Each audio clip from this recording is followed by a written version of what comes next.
Hello, Rex Porte, Rex Leela Porte, um, born in Liberia, grew up and that's the west coast of Africa, by the way. Grew up in Rhode Island, spent a little bit of time in New York, Staten Island, now living in Arkansas, Fayetteville, Arkansas, where I have a family and working as a physician.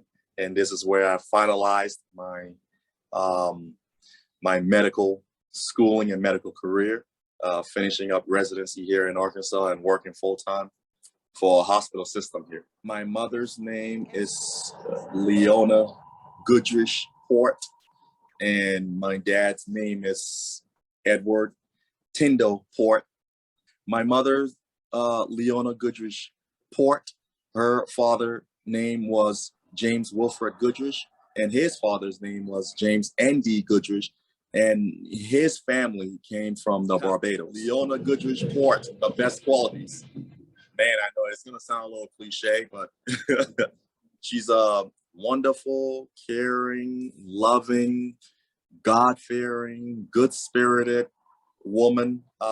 She loves her family to death. She'll do anything for us, and even outside of the immediate family, she'll branch out to the extended family as well. But I think one of the best things about her, aside from all of those things, is that she stands firm and remains God-fearing no matter what.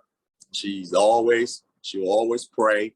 She'll always take everything to God, no matter what the situation is. And for that, I've got to respect her for that. Man, okay, so I grew up in Rhode Island, went to the University of Rhode Island, studied biological sciences, BS in biology, and essentially decided that I wanted to pursue that and continue to go into the medical field. Initially, I didn't know what I wanted to do, but if you fast forward everything, I essentially decided to go to school in the Caribbean. And I felt at that time that, wow, where can you get good people, great place of vacation, and study at the same time. So I went to American University of Antigua and Barbuda, in Antigua and Barbuda, where when you get there, they tell you it's a land of sun, sea, and sand, and they have 365 beaches, one for every day of the year. So did my schooling there, and did all of my medical studies in New York City, because the school, even though it's in Antigua and Barbuda, it is tied to New York City, as all of their headquarters are in New York City. And ended up in Arkansas for my residency, which is where I finished my medical career and got my residency degree in family medicine. And now I live and work in Fayetteville, Arkansas, since 2013. Great. Motivational wise, it's just always been about helping people. I think part of it had to do with those core values that I may have picked up consciously or subconsciously without really knowing. It had to do with the war that we went through in Liberia when I was growing up before we migrated to the US. And in those times, I always felt like children needed the help the most. And somehow that kind of deviated me into the medical field, where it made me to just want to care for people. And I feel like those who are sick need you more in those times of being sick. And even those who aren't sick need you to keep them healthy and keep them from being sick. Keep them out of the hospital, keep them, living longer, maintenance things and stuff like that. So I'm always motivated by the people that I treat day in and day out. The healthcare system in Liberia overall is like in any other third world country. It's not, we're very privy to be here in the United States, and where we have good healthcare, and even for those who don't work or can't afford healthcare, can somehow still manage to obtain it some way, somehow. There's so much access, and medicines, even though they're super expensive, you can still get those here, versus if you were in a third world country, or in Liberia, for instance, you even getting something that's Tylenol or aspirin, something super simple that we take for granted here, is super expensive in those places, and those people cannot afford those, and it's not readily available to them. If you had a simple sinus infection that we treat on a daily, regular basis, or bronchitis, or asthma, is that something simple that we treat, you can't find medicines easily for that in Liberia like you would here. So obviously, the healthcare system needs a lot of growing, but mostly it's probably input from us who we have ties to Liberia, likely going back, opening up clinics, opening up pharmacies, opening up healthcare systems. And it's not just opening up a building, but also having the knowledge and people there to actually be able to run those things. Because there's enough people that have health systems management, and those are the people that you need to actually be able to manage things like that. And if you can open up those things and have doctors like myself who have ties to Liberia, and even if you didn't, but had the need and want to help out a third world country or something like that, to go back and open up those places and educate the people to help themselves, and also start up those businesses, so that way you can help those kids and adults that don't have the good healthcare system to begin with, help them stay healthy like we do for folks here in the U.S. Showing gratitude to our ancestors. I think the start of that myself, I'm guilty of this myself, would be learning your history first. I think that's one of the best ways you can do that. If you don't know what they always say you're not sure where you're going if you don't know where you're coming from. So if you want to help out or show gratitude to our ancestors, we have to know exactly what they've been through, understand what it's like, what our culture is.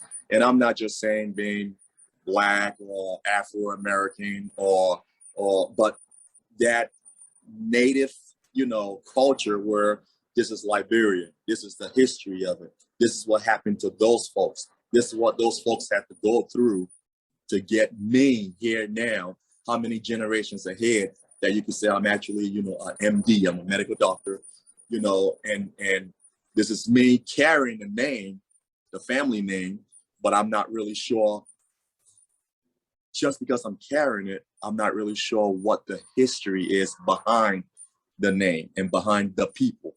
So I think that's one way from my perspective that we can kind of really give the homage to them, is actually by, learning and knowing about them. Favorite Liberian food? Oh man, flour sauce. My mom would always say it's flour sauce, but I tell you what, she says that over and over, and it may have been my favorite growing up, but I say that, giving respect to her, because she always says that's what it is. But I think it's actually cassava leaf, and it just depends on who's making it and how they make it. But I'll say cassava leaf is where it's at for me. Nowadays, at least, forget back then. Man, as far as being influenced in my career, that's a really tough one, because, usually people say, parents or sibling or something like that. I know my mom is a nurse. She's an RN and a registered nurse. And I wouldn't be telling the truth if I say that growing up, I knew exactly what she did overall.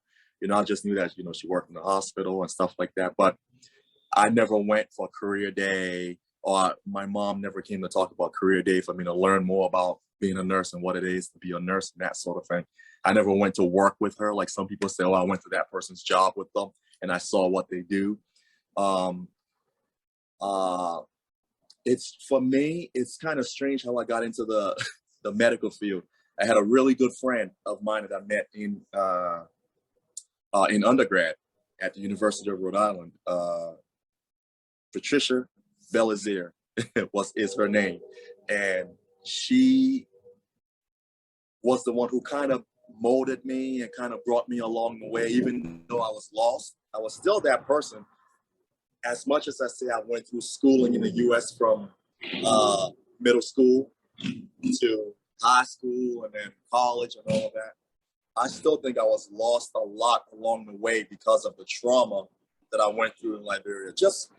I'm not saying that I was lost in my head as far as uh, mentally ill or anything like that. No, it was just mainly just not having any true direction to know really where to go, or what I wanted to do.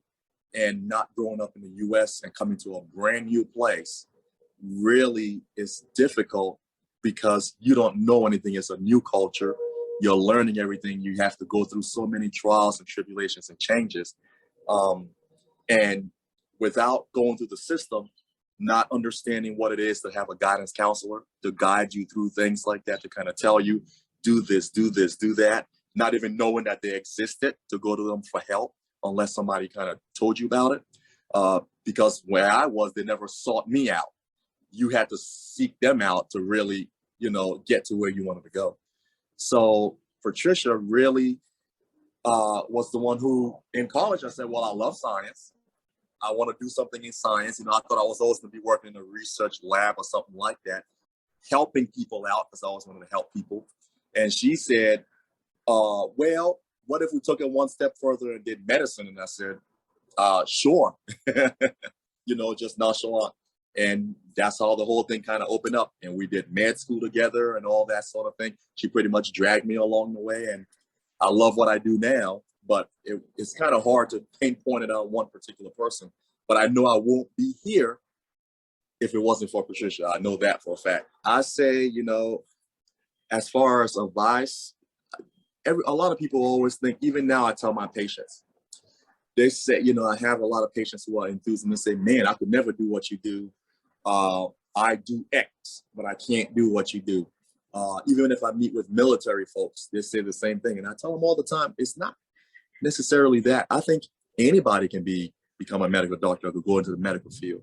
Now, I know some are more fortunate than others because of the path that it takes. You may look at it from a monetary status or a point of view where, well, I don't have money, I cannot afford it, that, from that standpoint. But if, for instance, you could say, well, I can get a loan and I can get by that way, like most people would if you went that route. If you had the good credit for the loan, then you can do it. You shouldn't deter yourself. You shouldn't feel like you can't, because anybody can do it. When I was in med school, there were people who were in their 60s. And I always asked them, well, what are you doing? And they always said, well, this has always been a dream of mine. I went a different route. And I have a full-time career job already. But I just told myself I had to do it before it was all said and done, or else I wouldn't be true to myself. Even though you look at that person, you say, well, by the time you start practicing, you'd be thinking about retirement by then. But it was just something that they wanted to do. So I'd say the same thing, like, go for it. Anybody can do it. It's just the type of work. And once you put the work, time, and effort into it, you can do it.